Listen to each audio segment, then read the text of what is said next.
What is up, you guys? This is JP coming at you with another video. First things first, for anything fitness related, head on over to my website, jpfitnesspro.com. If you want to get into contact with me for in-person training, if you want to get one of my training programs, which are dropping July 1st of this year, make a mental note, mark it on your calendar. My training programs are going to be ready on July 1st. But for anything fitness related, head on over to jpfitnesspro.com. Also, when my programs drop, I'm going to be giving away 3 free programs to the people who are the most active on my live streams. I'm going to try to be as unbiased as possible. Obviously, I'm not going to give it to a close family member or something like that, but I'm going to kind of take a bird's eye view and see, okay, who's been the most active on my live streams, who's been asking questions, who's been even stopping by to say hi. If you stop by to say hi on my live streams, I'm going to take a mental note of that. I'm not going to be counting how many times they're on it. It's just going to kind of take a mental note. But for the top 3 most active people on my live streams, I'm going to give you guys a free program. There's already 2 people that I'm kind of considering in the running for getting a free program. So there's 1 more slot left open. As long as those 2 people don't drop off the face of the earth and just kind of ignore my streams from here on out, they're pretty much guaranteed a program. So I'm gonna kind of keep tabs on those people and just see who's the most active. It's kind of like my way of saying thank you to the people who have been supporting me during my live stream. So if you want one, please be active. I really appreciate that. All right, today's video is gonna help you guys in getting big biceps. You want jacked arms, maybe you're plateauing in your biceps training, maybe you don't feel your biceps. If you have any problems with your biceps, hopefully you can walk away with one of these tips, apply the tip, and then you can get better results. All right, the first tip that I'm going to give you guys is you need to train the biceps through its entire range of motion. 90% of bicep curls are going to have you in this position right here, your arm, your humerus tight to your sides, with you curling like this. That's fine. That's nothing bad about that. But again, if you want a well-developed biceps, you have to hit it from multiple angles, and this also means you have to hit it through its entirety of range of motion. The biceps aids the delts with flexion of the shoulder. So when your arms at your sides and you flex your shoulder, so this action isn't, this front raise that you're doing isn't just the shoulders that are working. Now the shoulders and your chest, mainly your shoulders, but the chest is heavily involved in that as well, is predominantly going to be doing that movement, but the biceps do contract a little bit during that movement as well. So just make a mental note of that.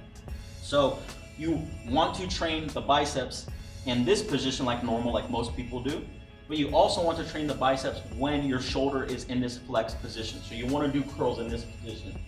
You could do multiple different exercises to kind of train your biceps while your shoulder is flexed. You could do a preacher curl with a barbell or a dumbbell, or again, a simple one is, I'll show you right here, is you can do a curl, again, with your shoulder flexed, with just the cable like this, sitting down or standing up from here.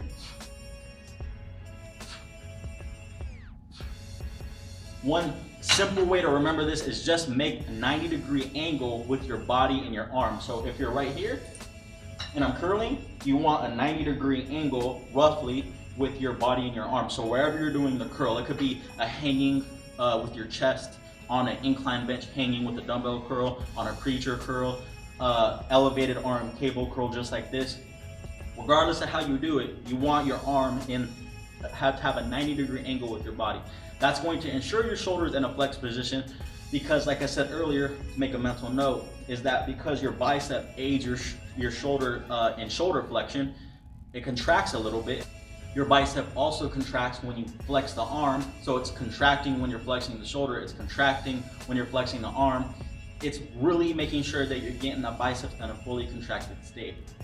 Now, keeping in the same note, using that same note that we just made a little bit ago, you want to do the opposite of that as well. Instead of getting it in a fully contracted state, you want to get your arm behind your body, because if your biceps contract when you flex the shoulder, what do you think happens when you extend the shoulder behind the body? It's going to elongate the biceps. So you can do an exercise like this, an incline curl on the bench. This is going to ensure that when you are leaned back against the bench, when your arms hang to the side of your body, they go behind your body, which is going to get a full elongation of your biceps. So when you do curls like this, again, it's going to elongate your biceps so you ensure that you're getting a full range of motion. So when you combine the 3 of these, a standard bicep curl, curls in the flex shoulder state and our curls in an extended shoulder state. You're ensuring that you're getting a full range of motion with biceps training, and you're not kind of, you know, cutting corners. You're not missing huge chunks and functions of the bicep.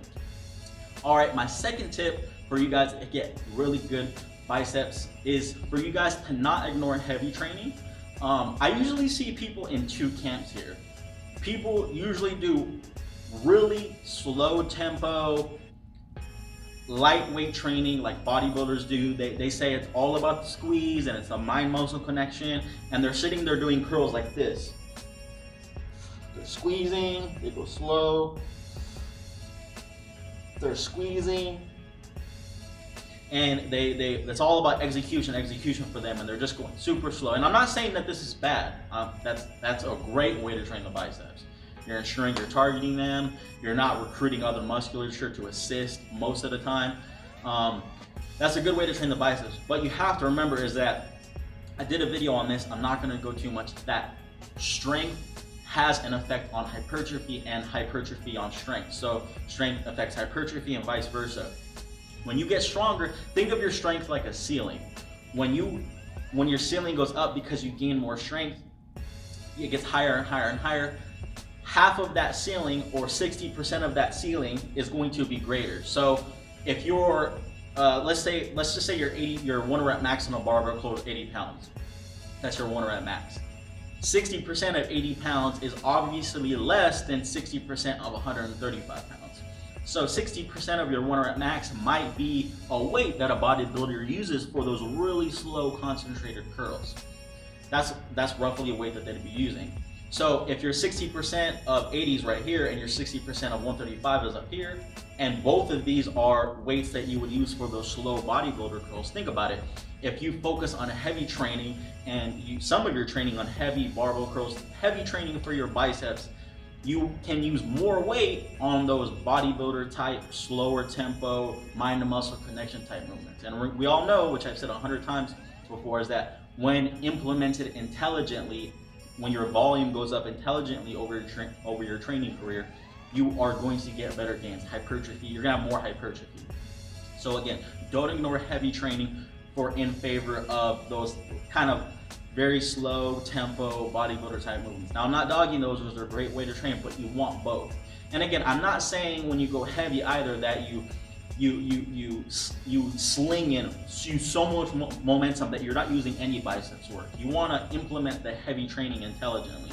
So it's not all about crazy, ugly looking cheat curls. Your cheat curls should still look pretty good, you know, but again, they're cheat curls for a reason. So go heavy on your biceps, don't ignore the heavy training.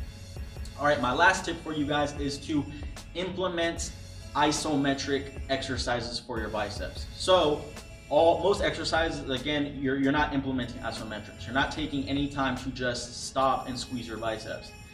A lot of people will tell me that they don't feel their biceps. Now, this isn't with every muscle group, obviously. Some muscle groups, some people will say, oh, I feel that most of the time. For example, calves. I've never trained anyone who does calves properly and they say they don't feel it. I've never met anyone. They always say it burns like crazy. Biceps are a muscle group that some people, you could do the exercise perfectly, but they just say that they don't feel them. So whatever it is, let's just say it's an exercise that you like, but you're not feeling it as much as you should, just implement isometric contraction in there. So what you do is, for an example like here, you can kind of combine a couple of these tips in this video. So let's just say you're putting your shoulder in a flex position, 90-degree angle. So you would come here, stop right here, squeeze, 1, 2, 3, 1, 2, 3. Just do a 3 count on the short end range of motion of whatever exercise you're doing, and really just focus on squeezing that bicep. Implementing these isometrics in your training can help you it gives you that brief few seconds to sit there and do nothing but focus on contracting. When you're focused on movement all the time, concentric contractions, eccentric muscle actions, so it's a shortening and elongating, you kind of might get lost in what the point of the exercise is sometimes. So taking some time, pick a couple exercises that you like. I wouldn't recommend doing this one with heavy weight though. Don't combine this tip with the second tip. Combine this tip with the first one or any other exercise, and really at that short end range of motion of whatever exercise you pick. Just focus on squeezing and squeezing, and I wouldn't go too long, maybe like a 3 to 5 second isometric, and it's really gonna burn, you're really gonna feel it. It's gonna help you, again, for those of you who just aren't feeling biceps when you're doing your training. All right, let me know what you guys think about these tips. Let me know which ones you like. Let me know which ones you didn't like. Let me know if you guys see results from this. If you guys have any questions, comments, leave them down below. I'll see you guys in the next video. Peace.